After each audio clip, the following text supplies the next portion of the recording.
बौद्ध विरासत को रौंद कर या परिवर्तित करके जो खेल पाखंडियों ने खेला है, सच्चाई जानकर आपकी रूह तक कांप जाएगी कि किस हद तक ये पाखंडी गिर सकते हैं। मैं साफ साफ कहता हूं कि हमारा मकसद किसी धर्म, किसी जाति, किसी समुदाय के भावना को ठेस पहुंचाना नहीं है। हम भारत के इतिहास और असल इतिहास, सच्चे इतिहास को सामने लाने का कार्य कर रहे हैं, सिर्फ इसलिए कि हमारा देश भारत फिर से बुद्धमय बन सके, फिर से एक सशक्त राष्ट्र, एक बुद्धमय भारत, विश्व विजेता भारत, विश्व गुरु भारत फिर से बन सके, ना कि इन पाखंडियों ने जिस तरीके से इस देश की दुर्दशा की है वो भारत।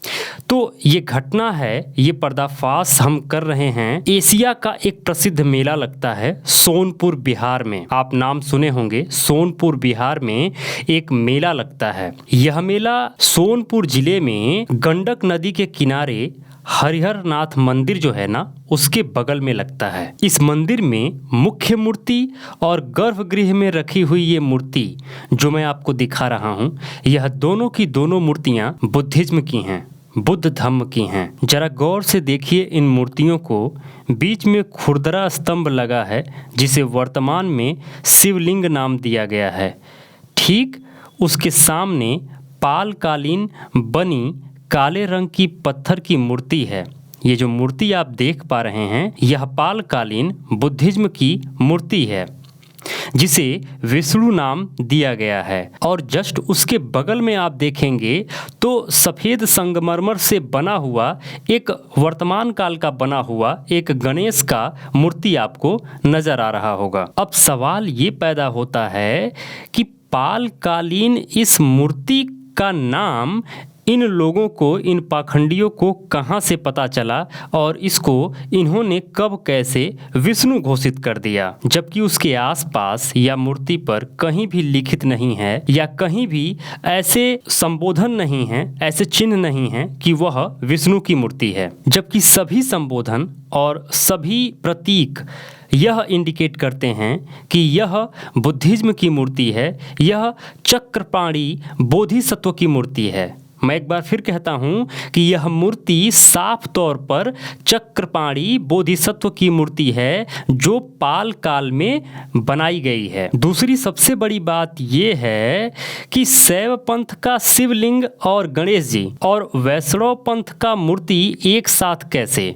एक्चुअल में यह दोनों एक साथ नहीं होती हैं, यह अलग अलग पंथ की मूर्तियां मानी जाती हैं। जबकि भारत की जितने भी पौराणिक मंदिर हैं, दोनों मत का अलग अलग है। अब गर्भगृह में रखी हुई इस दूसरी मूर्ति को देखिए, साफ साफ यह क्लियर होता है कि यह बुद्धिज्म की मूर्ति है।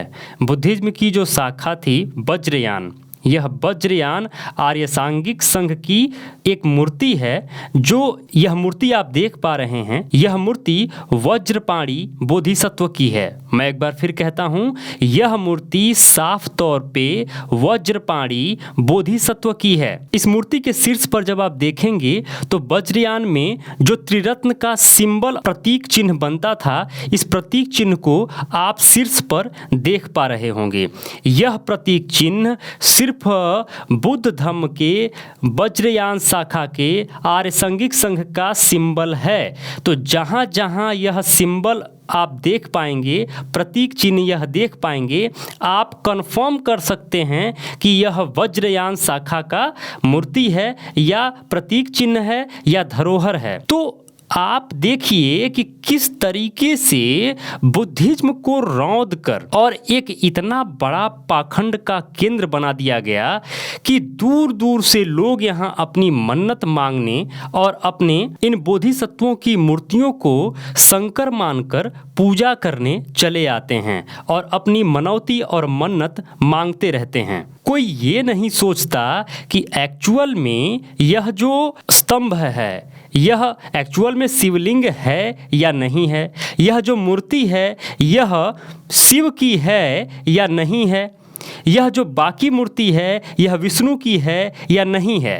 आंख बंद करके पागल की भांति ना अपनी बुद्धि का इस्तेमाल करते हैं, ना विवेक का इस्तेमाल करते हैं और हजारों और लाखों की संख्या में जानवरों की भांति मुझे लगता है कि कभी कभी गधे भी इनसे ज़्यादा बुद्धिमान साबित होंगे कि वह भी सोचते होंगे कि क्या खाना है क्या नहीं खाना है। मुझे तो ऐसा ही प्रतीत होता है कि गधे भी कम से कम इनसे ज़्यादा बुद्धि रखते होंगे।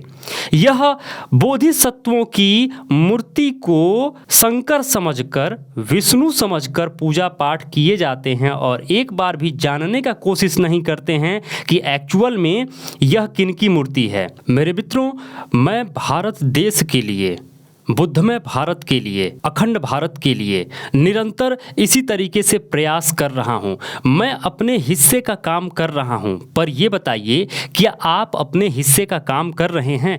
कुछ नहीं कर सकते हैं तो कम से कम इतना तो करिए, इस वीडियो को या इस चैनल पे लगे अन्य वीडियो को जितना ज़्यादा हो सके व्हाट्सएप पर, ट्विटर पर, इंस्टाग्राम पे, फेसबुक पे, जहाँ भी शेयर कर सकें शेयर करिए। इसलिए क्योंकि आप तो आज जान गए हैं, लेकिन वो जो अपने मूल निवासी जो आज भी मूर्ख बने हुए हैं, आज भी इस पाखंडवाद से ग्रसित हैं, कम से कम उन तक ये वीडियो जाए और वह यह सच्चाई जान सकें और फिर से वह घर वापसी कर सकें और बुद्धिज्म की, इस देश की असलियत जान सकें, इन मूर्तियों की असलियत जान सकें, इन पाखंडियों की असलियत जान सकें। तो जितना ज़्यादा से ज़्यादा हो सके इस वीडियो को शेयर करिए। निवेदन है आपसे, लाइक करके हमारा उत्साह जरूर बढ़ाइए और कमेंट में जरूर लिखा करिए कि यह वीडियो आपको कैसा लगा और किस टॉपिक पे आप वीडियो देखना चाहते हैं,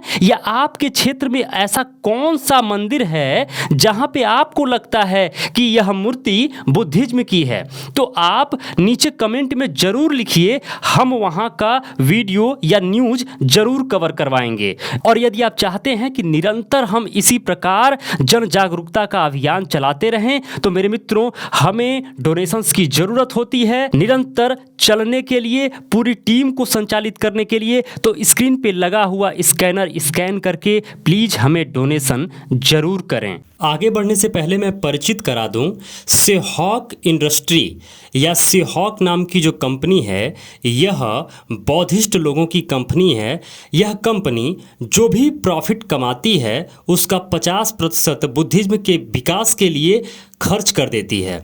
तो मेरे मित्रों, आपसे निवेदन है कि सेहॉक कंपनी से जो भी आपको फैसिलिटी मिले या जो भी आप खरीदना चाहें, जो यह कंपनी लॉन्च करती है या सुविधाएं देती है, आप इस कंपनी के प्रोडक्ट को ज़रूर खरीदें। जो ये सुविधाएं देती है ये कंपनी, इस कंपनी की सुविधाएं जरूर लें। जो पैसा आप अन्य जगहों पे खर्च कर रहे हैं वो पैसा आप सेहॉक में ही खर्च करें, जिससे वह पैसा आपके हित के लिए पुनः खर्च हो जाएगा। सेहॉक के बारे में और अधिक जानने के लिए आप इसकी जो वेबसाइट है sehawk.com, sehawk.com पे आप जाइए और सेहॉक की विस्तृत जानकारी आपको मिल जाएगी कि सेहॉक किन किन विषयों पे अपने प्रोडक्ट लाती है और कौन कौन सी सुविधाएं देती है।